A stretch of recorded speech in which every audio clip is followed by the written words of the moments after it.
ตอนนี้ข่อยอยู่ถ้ำปูคำเห็นปูคำใหญ่ๆอยู่ข้างหลังข่อยนี่ก็คือสิหัวแหละถ้ำปูคำนี่เป็นหนึ่งในสถานที่ท่องเที่ยวเป็นอันดับต้นๆของเมืองวังเวียงนักท่องเที่ยวไผ่ต่อไผ่มาวังเวียงก็ต้องได้มาลินมาเบิงในบริเวณโซนทางด้านหน้าถ้ำนี่จะมีบอลให้ลินน้ำบอลให้ลอยน้ำเขาเจ้าจะเอิ้นว่าบาลากูนหนึ่งน้ำนี่ใสแท้ใสว่าจนกายใสจนเขียวไปเลยน้ำนะเขาเจ้าสิเฮ็ดบอลให้ขึ้นไปขึ้นต้นไม้แล้วก็โดดลงมาข่อยเคยโดดเทื่อนึงหวาดเสียวขนาดตื่นเต้นขนาดไผ่บ่เชื่อละลองเด้อถ้าผู้ใดมาถ้าสิขึ้นถ้ำก็ขึ้นก่อนแล้วลงมาแล้วก็มาลินน้ำอยู่นี่เด้อโคตรเย็นเลยน้ำนะที่สำคัญเด้อป่านี่โคตรหลายเลยแล้วก็บ่ได้ย่านคนจังหน่อยคนลอยลินน้ำมันก็ลอยมาใส่ลินน้ำกันเลยนะทั้งคนทั้งป่าแต่ว่าข้อเสียอย่างนึงก็คือต่างประเทศเขามักโยนอาหารให้ป่ากินในระหว่างที่คนลินน้ำเลยมันก็เลยเฮ็ดให้เบิ่งคือว่าอยากเปื้อนแล้วก็สิมีตูบเด้ออยู่บริเวณทางด้านหน้าแถมน้ำทั้งสองฝากเลยก็สิมีตูบให้นั่งมากตูบใดโซนใดก็สามารถเลือกได้ตามใจเลยอากาศเย็นบริเวณตูบบริเวณบอล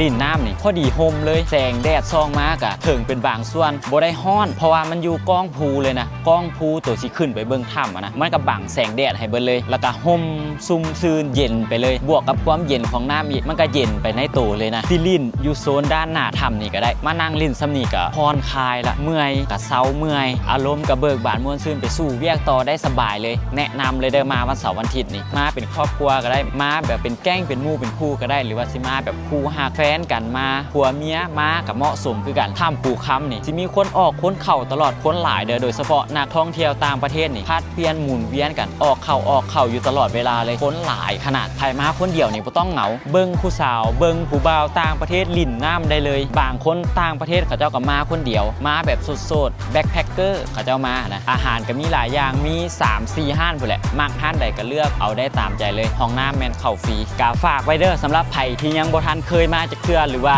เคยมาแต่โดนแล้วลองมาเบิ่งเด้องามคือเก่าบ่เคยเปลี่ยนเลยมายามใดก็งามข่อยมาประมาณ 2-3 เทื่อนี่แหละข่อยก็จื้อบ่ได้แนวใดก็ฝากไว้ในเด้อสำหรับถ้ำปูคำ